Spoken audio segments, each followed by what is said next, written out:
One question I get from most artists that I work with is whether or not a website is still useful for musical artists trying to build and grow their brand online. And I understand this doubt because with the rise of social media and streaming platforms and other outlets that artists can use to house and sell their music, it seems like the website is becoming obsolete in today's online music world. However, this is not the case. If you're looking at your music and hoping and dreaming one day it's gonna be a career, if you wanna make it more than just your everyday hobby, if you take it that serious, then having a website is more important now than it ever has been.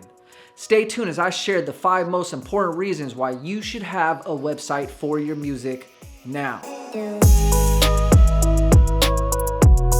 What's up, musical artists? This is Jay Jonas with Beethoven. Now, before I kick things off, if you're new here or if you haven't yet, I would really appreciate it if you could hit that subscribe button. Now let's get things rolling. All right, so one of the main reasons you should be having a website if you take your music serious is probably obvious to most of you, but that's for professional reasons. Now, when somebody Googles your name, you want to show that you mean business. Now, this goes for industry professionals, potential fans, influencers you're looking to work with, or blogs that you're hoping will feature your music. You better believe these people are going to be searching deeper than your social media account or your streaming platform to see who you are and if you're worth working with. Your website is not just for housing and selling your music, but more importantly, it's for displaying who you are as an artist and telling the story about how you got there. So number 2 on my list is for retargeting. Now, most of you probably know you can promote your music through Facebook and Instagram ads. You probably already know that if you want to send traffic to where you house your music, you use a Facebook traffic campaign. Now, if you don't know this, if this is unclear, then check out my tutorial on how to set up and manage your Facebook and Instagram ads. Now, retargeting is somewhat of an advanced marketing term, but to put it simply, when you run retargeting campaigns, you're advertising to people that have landed on the page that you sent traffic to, and they have interacted with that page.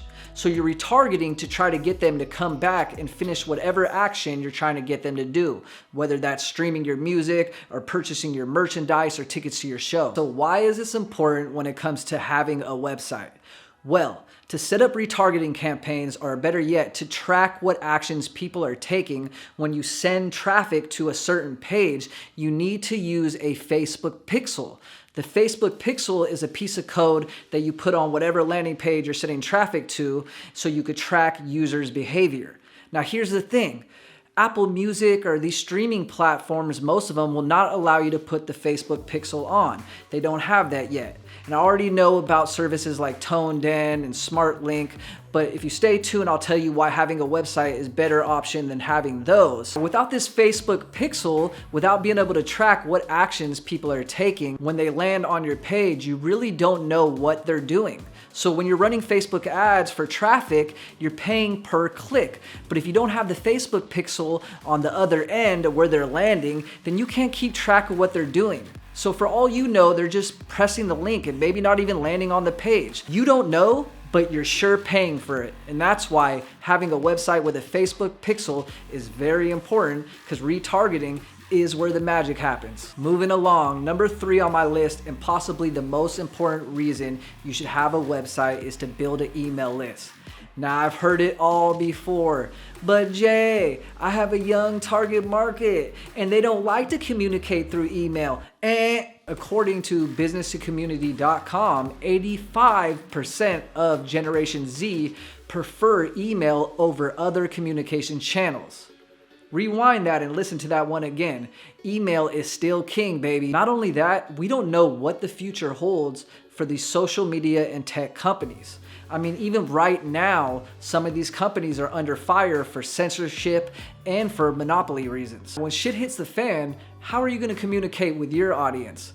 The answer is your email list. Now to number 4. Now that concerts are over, long gone, for the time being, it seems that merchandise is becoming the new bread and butter for artists in the music world. But how do you expect to sell your merchandise without a website? Let's say you're pushing some merchandise or a merchandise music bundle. You have it up on your website.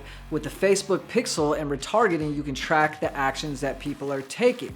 So if somebody lands on your page and then they add your merchandise bundle or your t-shirt to cart, but they don't finish that purchase, you then have that information and that data, and you could target those people to influence them to finish that purchase. Now, without this Facebook pixel, you don't know what people are doing once they land on your site. So you can't go in depth and target certain people that are taking certain actions. And please believe me, this is where all that magic happens. This is where the conversions really come into play, because somebody might land on your site and consider your product, but they might not be ready to make that purchase. It takes a few more touch points or influence to get them to finish that. And that's where retargeting really does work. And that you can't do with sites that don't allow the Facebook pixel. Now, I already know there are some third-party platforms that do allow the Facebook pixel. Which brings me to my last point or last reason on my list why you artists who are taking your music serious should still have a website to house, to sell your music, to sell your merchandise, and that is for full control and ownership. These third-party platforms to house, to sell your music, you have to play by their rules. Often you have to break bread with them. They take a little piece. And if something happens to that platform, let's say they fall off or for whatever, then what are you gonna do then? You have to move on to another platform. But when you have your own website, you then set the rules and you reap all the benefits. Now, I'm not telling you not to utilize these other platforms. I'm not telling you not to utilize streaming channels or social media or stop doing what you're already doing.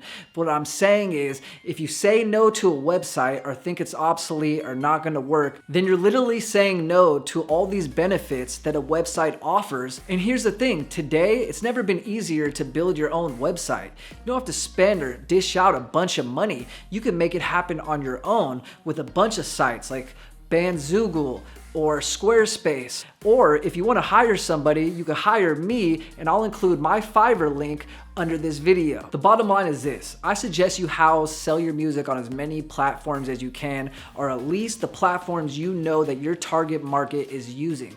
But when it comes to advertising or dishing out money to ads or sending traffic, make sure you're sending traffic to your own platform so you could take advantage of the Facebook pixel, retargeting, and all the other reasons why having a website is beneficial for the musical artists of 2020 and beyond. Alright, so if you found some value from this video, please hit that like and subscribe button. And if you have any questions, please comment.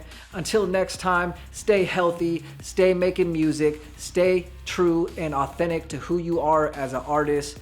Peace.